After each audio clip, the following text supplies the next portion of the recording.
Hello friends, welcome to my channel. आपण मैंने केमी अच्छा मुझे बहुत बढ़िया अच्छी। तो आपण मैंने आज मजेदार रेसिपी नहीं हूँ आसी चलते हूँ बनइबा बेसन हूँ तरकारी। बेसन तरकारी बनवाई मुझे 2 कप बेसन हूँ नहीं स्वाद हिसाब से लुण पकई हल्दी पकई आउ गरम मसला और चिली पाउडर हूँ आधा चमच लेखा पकई जुआणी हूँ किसी हूँ हाथ में दलिकी पकई जोटा कि जुआणीटा पकईले हजम भी होची भल होता है ता सहित फ्लेवर भी बहुत भल लगी है। तेणु मुझे 2 चमच तेल हूँ पकई देखो तेल हूँ पकई 2 चमच भल भाव में यहाँ हूँ फेंटी दबा पानी हूँ टिके हूँ देखिए भल भाव में फेंटी देवे जोटा कि मानने रुकी हूँ कौटी हूँ रही भल भाव में फेंटी सेमती भाव में 5-7 मिनट खंड हूँ फेंटे। तापर ये आमर पानीटा हूँ गरम हो गोटे कप पानी मुझे गरम हो करुँची टिके हूँ लुण पकई आप लुण भी पकेबे कहीं बेसन भी हूँ लुण भी हूँ पड़ी थाए। तेणु ये पानी टिके गोटे कप 1.5 कप पानी हूँ पानीटा गला पर फुटुची। ये मु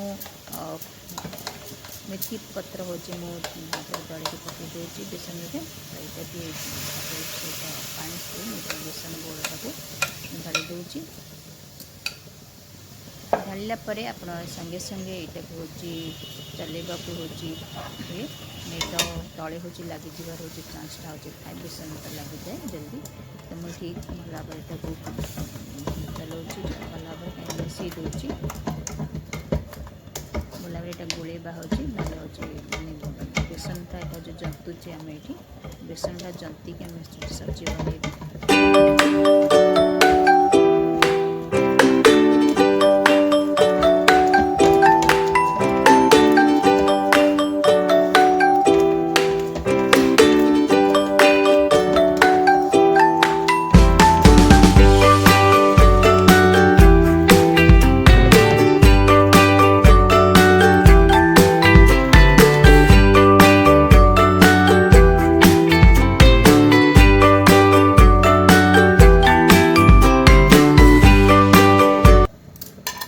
देखो ना आमर ये देखो ये आमर बेसनटा हूँ भल भाव में जंती हो जाइए। मुझे गैस बंद कर देती गोटे प्लेट रे तेल टिके पकईकि हम से तेलटा लगे देकी से जंता बेसन को ये सेप दूची। जिते जंता बेसन आप बहुत कम समय हूँ लगे माने बनवाई।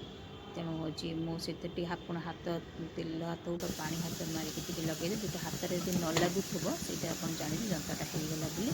तेणु ये मो जंता हूँ जंतिक सुखे देती ठंडा हाँवाई छाड़ी ठंडा होगला मुझे पीस पीस कर काटी देखो ये सेप मुझे काटी आप जो सेप हूँ आपरे काटी देती। तेल गरम आगुरी मैंने रखी तेल गरम करने तेल मुझे गरम भी हो जाए बेसन काटिक जो रखी से गोटे कर फ्राए करुँची धीरे धीरे स्लो फ्लेम आप फ्राए करेंगे।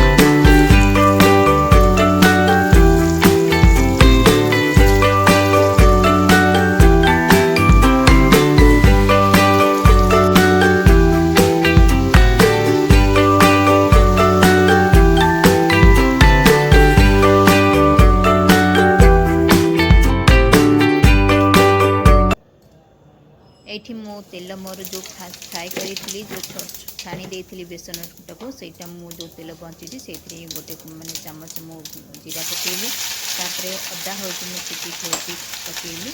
आप चाहिए आप प्याज रसुण पकई पारती कि प्याज रसुण खाएनि तो प्याज रसुण मुझे पकाऊना। तेणु ये अदा हूँ पकई सारा टे भल भाव में फ्राए करने छाड़ी दूसरी मो टमाटो को भल भाव में मैंने क्रश करके रखी तो ये मुझे पकई दूसरी टमाटो ये मैंने 2टा टमाटो मैंने टी खटास टे आसले भल लगे खाए पकईटा। तेणु आप चाहिए गोटे भी आप यूज करेंगे। तेणु आप ये टमाटो हूँ पकई भल भाव में मिसई दूसरी मसलाटा भल भाव कषा छाड़ी दूसरी टमाटो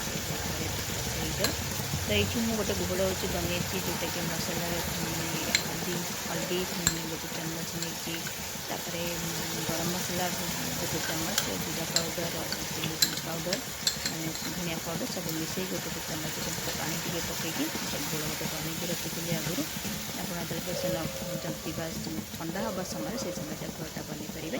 ତାପରେ ମୁଁ ଏଠି ବେସନ ଯେଉଁ ପାଣିଟା ହେଉଛି ଥିଲା ସେଇଟା ମୁଁ ପାଣିଟା ମିଶାଇ ପକାଇ ଦେଉଛି। ଏଇଟା ଭଲ ଭାବରେ ଆମେ ମସଲାଟାକୁ ଜନ୍ତିବାକୁ ଛାଡ଼ିବା, ମାନେ ମସଲାଟା ଭଲ ଭାବରେ ମସଲାଟା ହେଇଗଲେ ଏଠି ମୁଁ ସ୍ୱାଦ ହିସାବରେ ନମକଟା ହେଉଛି ଲୁଣଟା ହେଉଛି ପକାଇ ଦେଇଛି। ତାପରେ ଏଇଠି ମୁଁ ଭଲ ଭାବରେ ମାନେ ଫୁଟେଇ ଦେଉଛି ସେ ପାଣିଟାକୁ। ଭଲ ଭାବରେ ଫୁଟିଲା ପରେ ଆମେ ଏଠି ବେସନ ହେଉଛି ଫୁଟିବାକୁ ଏଠି ଛାଡ଼ିକି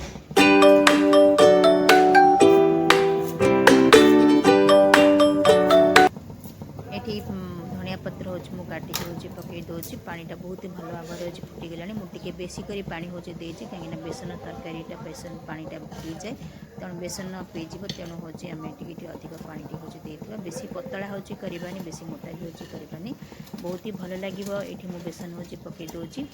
ଏଇଟା ହେଉଛି ମାନେ ଆପଣ ରାଇସ୍ ସହିତ ବି ଖାଇପାରିବେ, ରୁଟି ସହିତ ବି ଆପଣମାନେ ଖାଇପାରିବେ, ବହୁତ ହି ଭଲ ଲାଗିବ।